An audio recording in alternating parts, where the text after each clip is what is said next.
Muy bien, buenas tardes hermanos, gusto de saludarles en este día, en este miércoles de Semana Santa. Estoy contento de poder saludarles y poder traer el estudio bíblico del día de hoy. Hoy lo voy a hacer un poco diferente, es el estudio bíblico del miércoles de Semana Santa y voy a estar haciendo un pequeño repaso de estos días, de la actividad de Jesús en estos días. Pero antes de comenzar, me gustaría tener una oración y ponernos en manos de Dios en este tiempo. Señor, gracias por este día, gracias por este tiempo que apartamos ahora para ti, Señor Dios. Lo apartamos para estudiar tu palabra, para enfocarnos en ti, Señor Dios, para escudriñar las escrituras, indagar sobre ellas, Señor Dios, y poder, Señor, sacar algo, Señor Dios, para nuestras vidas, algo que sea alimento espiritual. Por eso, Señor, en este momento me concentro en ti, me enfoco en lo que tú quieres. Señor Dios, dejo de lado todas esas cosas de la semana, Señor Dios, y ponemos nuestra atención, nuestra, Señor Dios, concentración en el estudio de la palabra. Señor, pedimos, Señor, que nos guíes y nos dirijas, en el nombre de Jesucristo nuestro Señor. Amén y amén.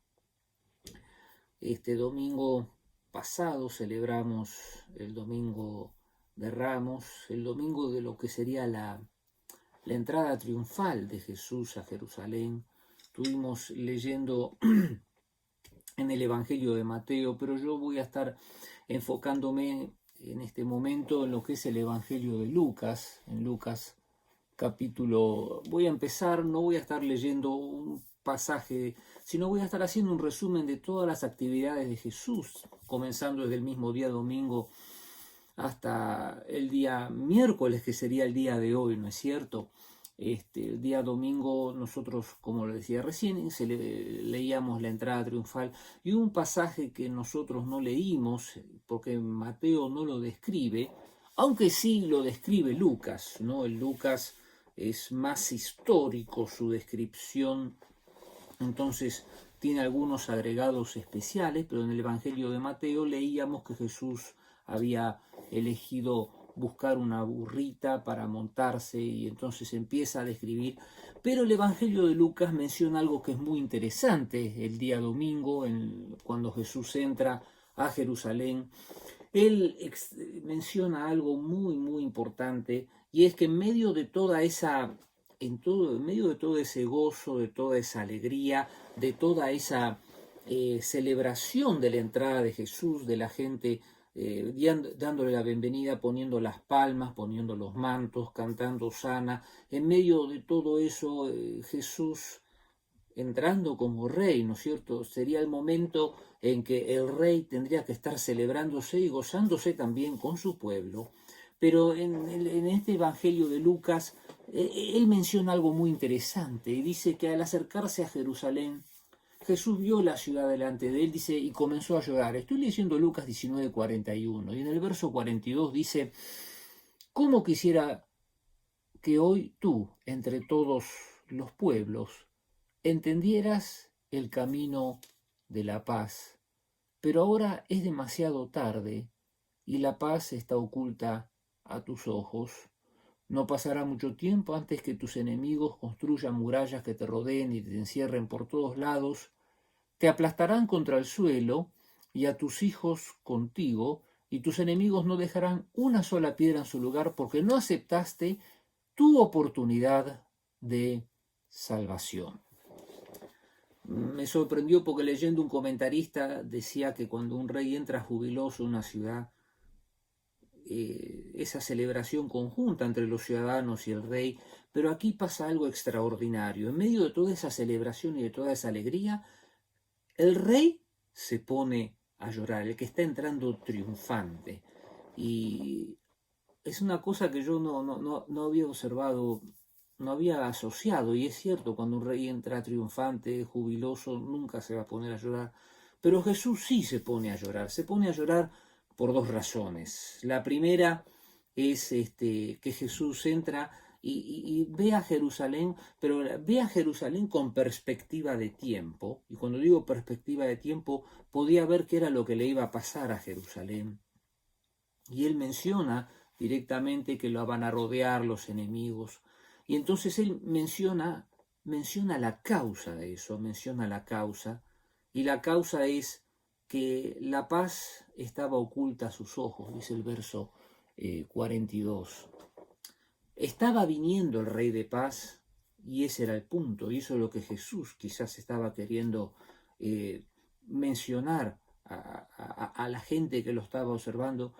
Lo que necesitaba Jerusalén era paz. En medio de todas las turbulencias que estaban viviendo, lo que necesitaban era la paz de Dios. Y uno dice, ¿cuáles eran las turbulencias que vivían los judíos en ese momento? El pueblo de Israel estaban siendo dominados por el pueblo de Israel, por los romanos, estaban viviendo esa opresión, estaban viviendo la pelea, por así decirlo, de poder entre los fariseos, los saduceos.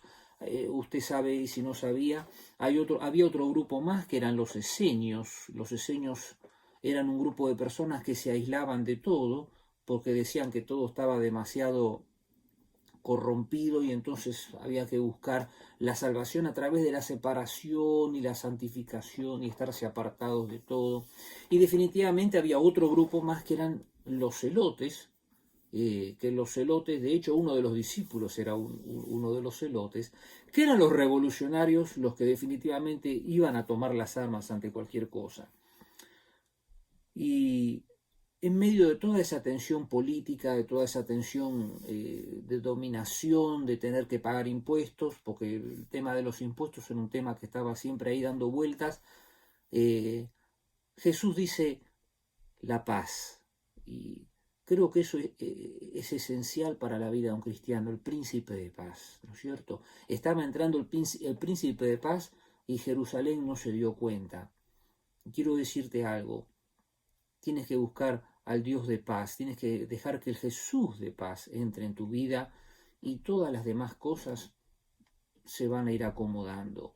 Ese es el secreto de la vida cristiana. Eso es lo que Jerusalén no había descubierto y lo que nosotros necesitamos descubrir ahora, o tenemos que descubrir, o tenemos que empezar a meditar, o tenemos que empezar a adoptar, ¿no? A veces pienso en todo este tiempo de tensión que estamos viviendo, ¿no? Tiempo de coronavirus, tiempo de falta de trabajo, tiempo que uno va a la tienda a comprar y ve que faltan ciertas mercaderías y uno dice, ¿cómo? En el país de la abundancia. Y bueno, Dios permite ciertas situaciones. En medio de todo eso tenemos que encontrar la paz de Dios. Ese era el primer mensaje, por eso lloraba Jesús. Luego también mencionamos que al día siguiente, el día lunes, algunos comentaristas entienden que esto pasó el día lunes por el hecho de haber entrado a Jerusalén y todo eso. Algunos comentaristas sugieren que Jesús fue más bien el lunes que entra al templo y se produce esa famosa limpieza del templo. Estuvimos hablando de eso el domingo, no me voy a andar explayando. Si quieres ver la plática del domingo, es la anterior a esta, lo puedes hacer, está ahí nomás. Pero luego Jesús continuó con toda esta semana, con su actividad espiritual. Era la semana que se celebraba la Pascua, ¿no? La Pascua, la gran liberación del pueblo de Dios de mano de Faraón. Era la fiesta anual, la fiesta principal, la gran celebración. Algunos comentaristas dicen que en Jerusalén en ese momento vivían 250.000 personas, pero era tal la cantidad de gente que venía a visitar para esta fecha que llegaban a ser hasta 3 millones de personas. Fíjese toda la cantidad de gente, todo el movimiento que habría en ese tiempo. Y bueno, en ese tiempo que fue Jesús. En ese tiempo que fue Jesús a llevar la paz a Jerusalén, ¿no es cierto? Y en el día martes comienzan las tensiones, ¿no es cierto? En el capítulo 20 de Lucas, los principales sacerdotes, dice que se le acercan a Jesús y le dicen con qué autoridad hace estas cosas. ¿Quién te dio el derecho para hacer eso? qué pregunta fuerte, ¿no es cierto?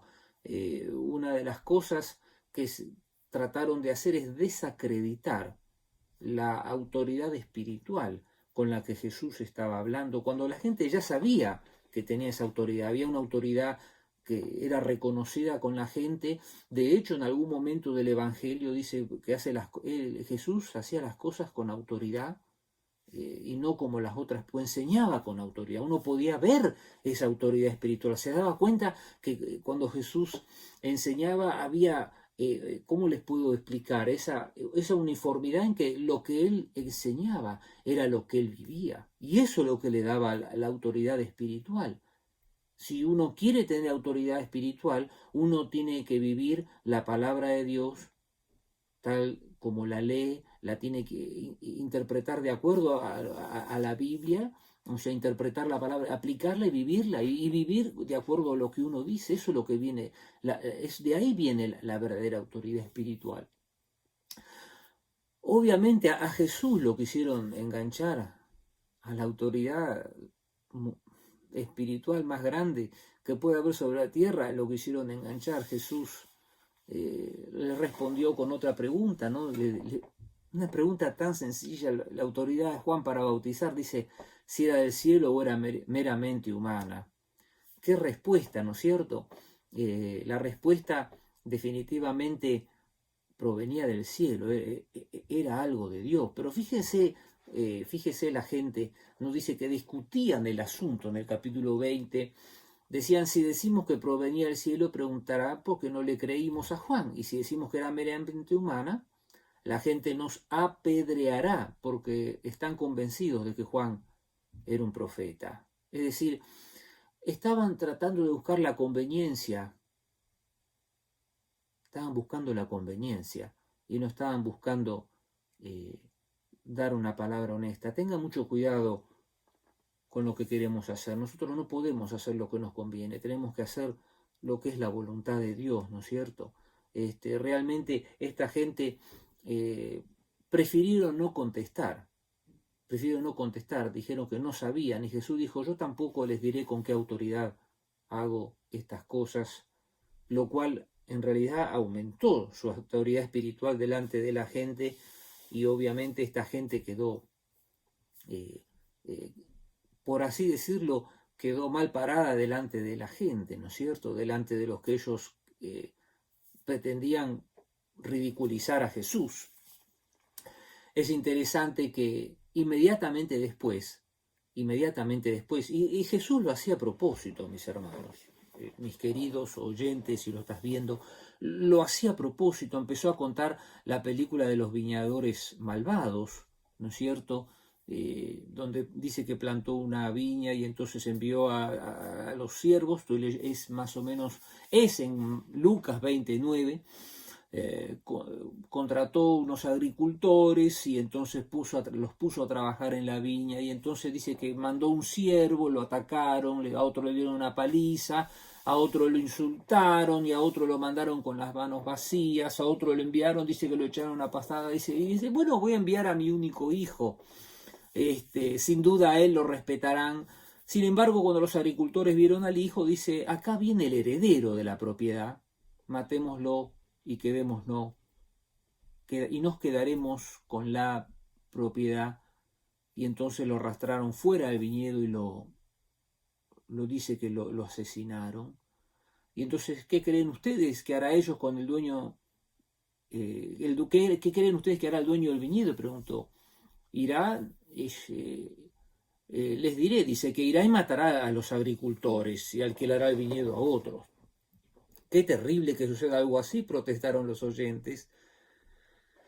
Y Jesús estaba hablando de algo increíble, estaba hablando de los fariseos, de los saduceos, y ellos entendieron que Jesús estaba hablando de ellos.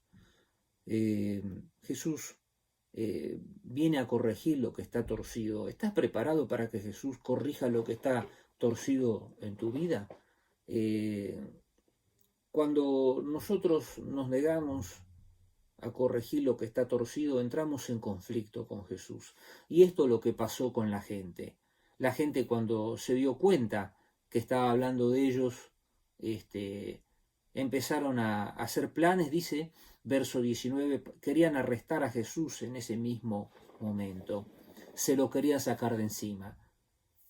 ¿Te lo estás queriendo sacar de encima, Jesús? Ten mucho cuidado.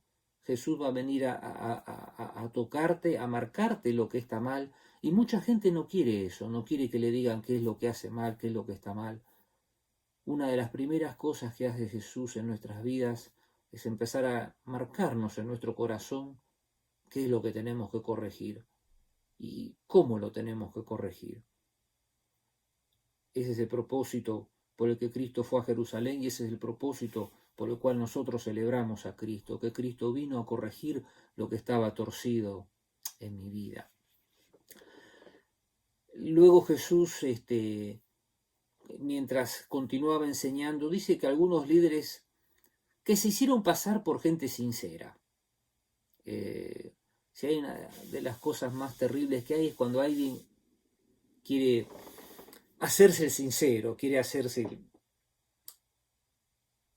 el hipócrita, porque realmente uno comete un acto de hipocresía, ¿no? Al tratar de demostrar un espíritu, porque la hipocresía espiritual, ¿qué es? Demostrar un nivel espiritual que no tienes, es ese, demostrar un nivel espiritual que no tienes. Trataron de hacer que Jesús dijera algo para reportárselo al gobernador de Roma, fíjense, ¿no?, en qué estaban pensando, y le dijeron, sabemos que dices y enseñas lo que es correcto, si dice y enseña lo que es correcto, ¿por qué lo querían arrestar? Pero así es el maligno, ¿no es cierto? Dice, y no te dejas influir por lo que piensan otros, enseñas de verdad el camino de Dios. ¿Por qué no le creen? ¿Por qué no le creen? Pero bueno, es otro tema. Dinos, ¿es correcto que paguemos impuestos al César o no? Y Jesús se dio cuenta de la trampa. Jesús se da cuenta de lo que nosotros estamos haciendo, si lo queremos engañar a Él o queremos hacerla para nuestro propio beneficio. Jesús rápidamente, Lucas 20:14, dice, muéstrenme una moneda romana, dice, ¿y a quién pertenecen la imagen y el título grabados de la moneda? Y ellos dijeron, al César. Bien, dijo, entonces den al César lo que pertenece a César y den a Dios lo que pertenece a Dios. Una famosa respuesta. Hermanos, tenemos que pagar nuestras obligaciones, eso es lo que quiso decir Jesús, pero eso sin dejar de darle lugar a Dios que se merece en nuestras vidas. Eso es lo que quiso decir Jesús. A veces uno se quiere meter a arreglar las cosas políticas y no nos toca a nosotros arreglar las cosas políticas. La política es la política y el reino de Dios no es de este mundo. La política es de este mundo, el reino de Dios no es de este mundo. Si vamos a poder dar una mano, por supuesto, van a contar conmigo, pero no me corresponde a mí meterme en política. Hablar de honestidad, yo me voy a meter, hablar de decir la verdad, pero no voy a hacer política. Mi política es el reino de Dios. Entonces, termina el pasaje diciendo que quedaron asombrados de su respuesta. Luego dice que se acercaron algunos saduceos, líderes que dicen que no hay resurrección, y le trajeron un ejemplo medio extraño. Te hablaban de la ley de Moisés y decían que si una mujer casada, el esposo muere, la costumbre decía que el hermano tenía que tomar a la viuda, y acá dan un ejemplo bastante extremo, que interesante, ¿no? Ellos dicen que había 7 hermanos, dice que se casó el mayor, murió, luego se casó el segundo y también murió, y luego el tercero, y dice que terminó los 7, ¿no? ¿Qué ejemplo? La realidad del ejemplo de 7 personas que se casan con la misma mujer y los 7 mueren, es casi medio cómica la cosa, ¿no es cierto? Entonces, la idea era, no solo que era cómica, sino que la idea era tratar de dejar en ridículo a Jesús. Posiblemente haya gente que nos quiera dejar en ridículo a nosotros. Es la tendencia de este mundo, ¿no? Ridiculizar a los hijos de Dios. Y entonces ellos preguntan en la resurrección, dice, ¿quién va a estar casado con ella? Y entonces Jesús muy sabiamente dice, el matrimonio es para las personas acá en la tierra, ¿no? Pero en el mundo que vendrá, dice, los que sean dignos de ser levantados de los muertos, no se casarán ni se darán en casamiento, es decir, es otro nivel espiritual, ¿no es cierto?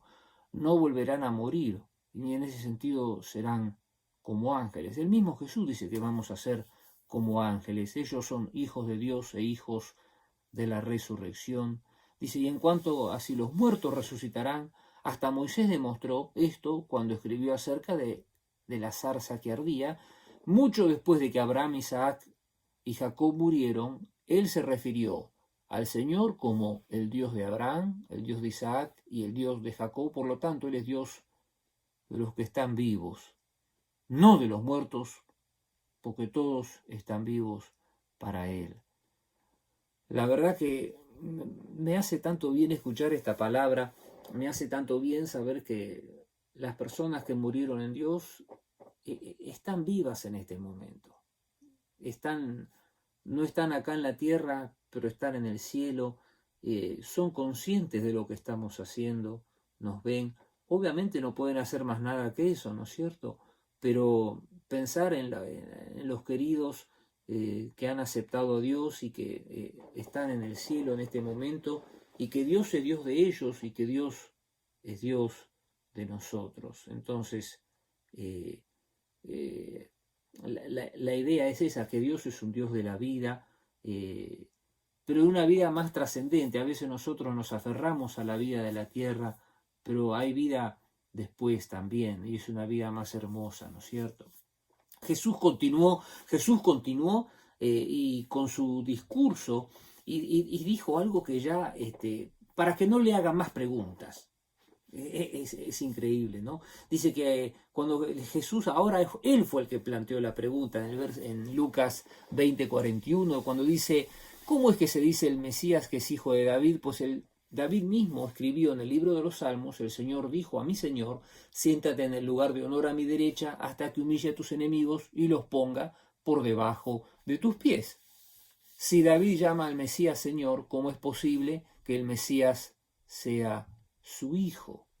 Y uno dice, ¿qué significa esto? Es interesante que la palabra acá, y está a propósito, cuando dice el Señor le dijo a mi Señor, las dos veces Señor está escrita en mayúscula. Ellos todavía pensando en que el reino de Israel era un reino terrenal, no se daban cuenta. Y en realidad este pasaje habla de que el reino de Dios es un reino espiritual. Por eso dice el Señor dijo a mi Señor, las dos veces está en mayúscula. Está hablando de que el Señor Dios le dijo al Señor Jesucristo, siéntate en el lugar de honor a mi derecha. Ellos estaban tan cegados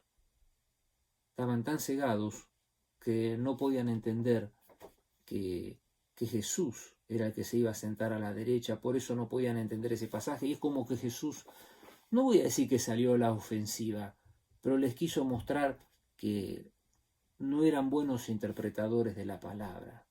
Hay que saber interpretar la palabra, ¿no es cierto? Entonces, dice que la multitud escuchaba y se dirigió a los discípulos, dice, cuídense de los maestros de la ley religiosa, pues les gusta pavonearse en túnicas largas y sueltas, y les encanta recibir saludos respetuosos cuando caminan por las plazas, y cómo les encanta ocupar los asientos de honor en las sinagogas y sentarse en la mesa principal de los banquetes. Sin embargo, estafan descaradamente a las viudas para apoderarse de las propiedades, y luego pretenden ser piadosos haciendo largas oraciones en público. Por eso serán castigados con más severidad. Quiero decirte esto, el verdadero ministerio que tenía que hacer esta gente no es andar mostrando su autoridad, su opulencia espiritual. El verdadero ministerio es otro, y el ministerio al estilo de Jesús, ¿no? Donde uno tenía que servir de corazón. Y finalmente, ahora sí, ¿no? Entrando al miércoles, que sería el día de hoy, ¿no? Unos 2000 años atrás, ¿qué estaba haciendo Jesús? Algunos hablan que en el día miércoles Jesús estaba en el templo y entonces pasa la viuda, dice, y echó 2 monedas muy pequeñas. Y les digo la verdad, dice Jesús, esta viuda pobre ha dado más que todos los demás, pues ellos dieron una mínima parte de los que les sobraba, pero ella, con lo pobre que es, dio todo lo que tenía. Es terrible este pasaje. Algunos comentaristas dicen que es muy difícil determinar la cantidad de dinero que ella dio.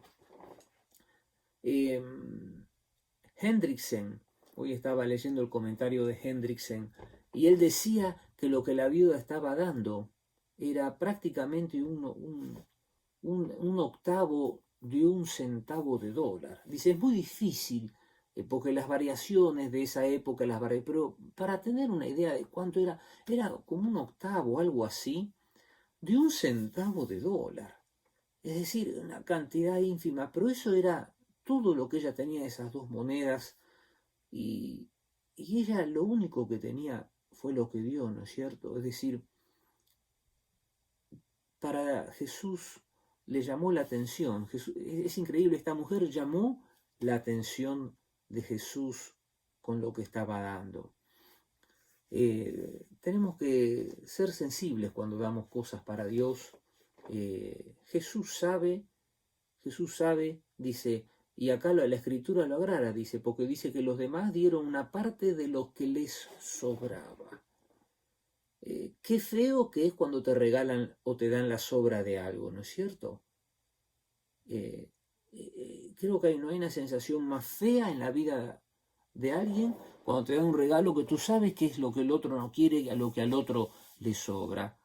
Y acá Jesús claramente destaca que esta mujer dio todo. ¿Estás preparado para darle todo a Jesús? Y no me refiero solo monetariamente, tu vida, dones, talentos, es lo que le llama la atención a Jesús. Hay que llamarle la atención a Jesús aún con nuestro estilo de vida. Luego Jesús, en el día miércoles, en este día de hoy, empieza a hacer algún tipo de relato de lo que va a pasar en el futuro. Y entonces, en algún momento, algunos de los discípulos le empezaron a decir, en el capítulo 21, este día miércoles, que estamos repasando la semana de Jesús, le mostraban las paredes, todo el trabajo del templo, dice, y Jesús les dijo, viene el tiempo que todo esto será demolido por completo, no quedará ni una sola piedra sobre otra. Y le preguntaron, ¿cómo va a pasar esto? ¿Qué señal nos indicará que puede pasar estas cosas? Y entonces ahí Jesús empieza a hacer todo su anuncio, ¿no? del futuro, no de la segunda venida, porque él acá dice, van a haber guerras y levantamientos de guerra, dice, no se dejen llevar por el pánico, estas cosas deben suceder primero. Es decir, este no es el anuncio de que va a regresar Jesucristo.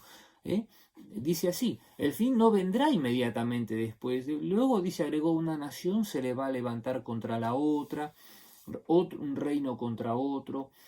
En el verso 11, ¿no? Yo lo puse hace unos días en el Facebook, habrá grandes terremotos, hambres, plagas en muchos países, y las plagas, ¿sabe lo que son las plagas, no? La plaga es esa enfermedad que va de país a país y no se puede controlar, es lo que hoy se llama una pandemia, es lo que estamos viviendo ahora. Jesús ya dijo que iba a pasar, pero que ese no es el tiempo del fin. Por favor, no digas, ya estamos en el tiempo del fin. No, esto no. Esto es una de las cosas que tienen que pasar, ¿no es cierto? Van a pasar muchas cosas. Y todavía continúa diciendo, no solo eso, dice, va a haber terremotos, señales en los cielos, y estamos viendo señales en los cielos, cosas raras. Antes de que ocurra, dice que va a haber una gran persecución. Yo todavía no veo una gran persecución, así que todavía falta tiempo, ¿no es cierto? Habla de que los arrastrarán a las sinagogas, a las prisiones, que vamos a ser sometidos ante jueces y gobernantes. Todo por seguir a Cristo, dice así, ¿no es cierto? Aún seres más cercanos, padres, hermanos, familia, amigos, los traicionarán, dice, incluso algunos los matarán, todos los odiarán por ser perseguidores, pero ni un solo cabello de su cabeza perecerá, ¿no es cierto? Entonces, cuando vean a Jerusalén rodeada de ejércitos, entonces sabrán que ha llegado el tiempo de su destrucción. Está hablando ahora sí de términos futuros, pero no habla de la segunda venida. Luego continúa hablando, ¿no? Los matarán a espada, serán enviados cautivos a otras naciones. Jerusalén será pisoteada por los gentiles, hasta que el tiempo de los gentiles llegue a su fin. Luego habla de señales, habla de todo un montón de cosas.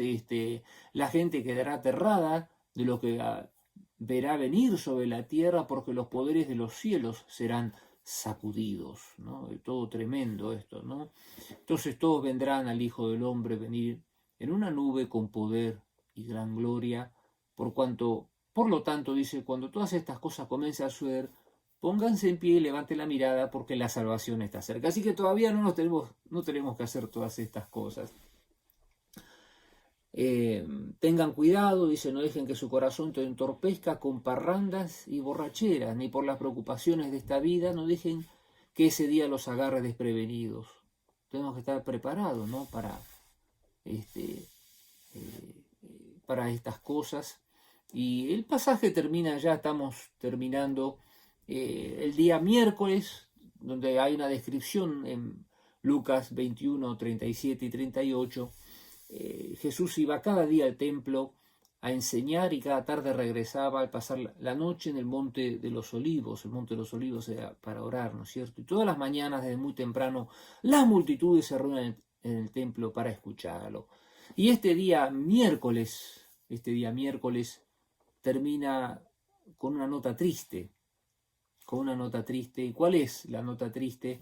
Es que los principales sacerdotes y los maestros de la ley religiosa planeaban de qué manera matar a Jesús, pero tenían miedo de la reacción de la gente. Es decir, la competencia entre Jesús y esta gente. Si Jesús no estaba compitiendo con esta gente, Jesús estaba simplemente como rey ejerciendo su reinado espiritual, pero esta gente entendía que Jesús les estaba sacando sus privilegios, todas esas cosas. Y mi día miércoles termina con una cosa terrible. En el capítulo 22, verso 3, dice que Satanás entró en Judas Iscariote, uno de los discípulos, quien fue a ver a los principales sacerdotes y a los capitanes de la guardia del templo, para hablar con ellos sobre la mejor manera de traicionar a Jesús.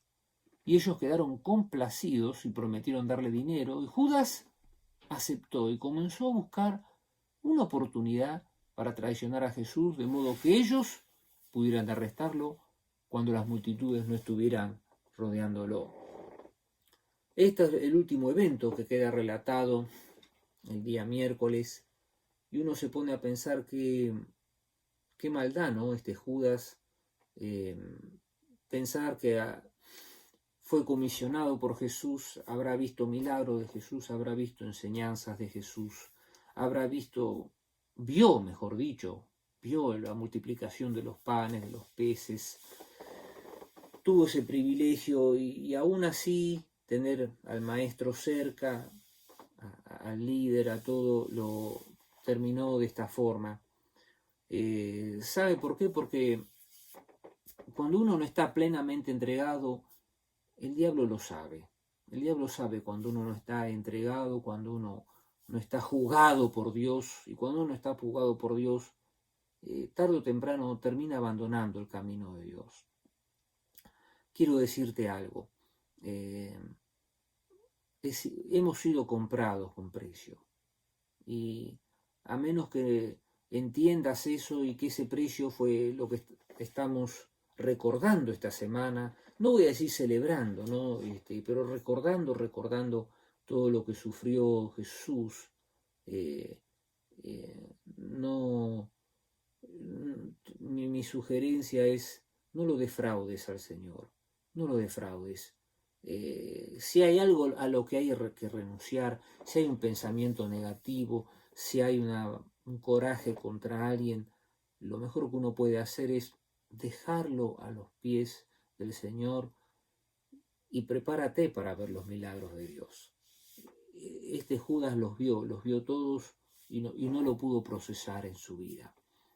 No lo dejó procesar, y a un momento el diablo no lo tomó, o sea, no estaba endemoniado este hombre, porque a veces uno piensa, pero ¿cómo estaría endemoniado? No es el tema de lo que voy a estar hablando esta noche, simplemente tuvo un impulso totalmente negativo y se dejó llevar por ese impulso, y eso es lo peor que nos puede pasar en esta tierra, cuando nosotros seguimos un impulso negativo.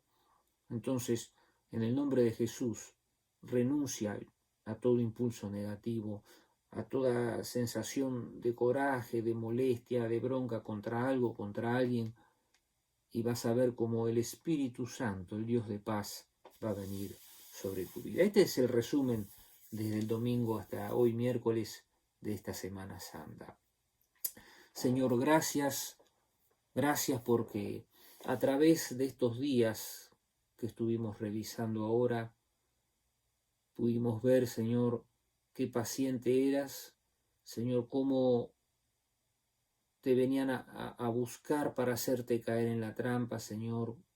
Y no solo ahora, otras veces se acercaron a ti y cómo tú, Señor Dios, cuando, por ejemplo, en el caso de la mujer, que encontraron a la mujer pecando y tú dijiste, el que esté libre de pecado, que tire la primer piedra, Señor. ¿Cómo nos enseñaste, Señor Dios, a responder aún a las agresiones que uno tendría un justificativo para agredir a alguien, a no agredir, Señor Dios, a perdonar por sobre todas las cosas? ¿Por qué? Porque eres un Dios de paz. Señora, que esta semana podamos recibir al Príncipe de Paz en nuestras vidas, en nuestros corazones una vez más, y que esa paz de Dios gobierne nuestras vidas. Señor Dios, ayúdanos en estos días, en este tiempo. Señor Dios, que esta semana sea una semana de recuerdo, Señor Dios, y el domingo de celebración, de victoria. Pedimos esto en el nombre de Jesucristo, nuestro Señor. Amén y amén. Quiero mandar, antes de despedirme, mi saludo a Kiko. Hoy es su cumpleaños. Dios te bendiga, hermano. Y creo que mañana cumple Catherine también. Saludo a Catherine en su cumpleaños. Dios les bendiga, mis hermanos. Saludos, les quiero mucho. Nos hablamos. Dios les bendiga. Amén.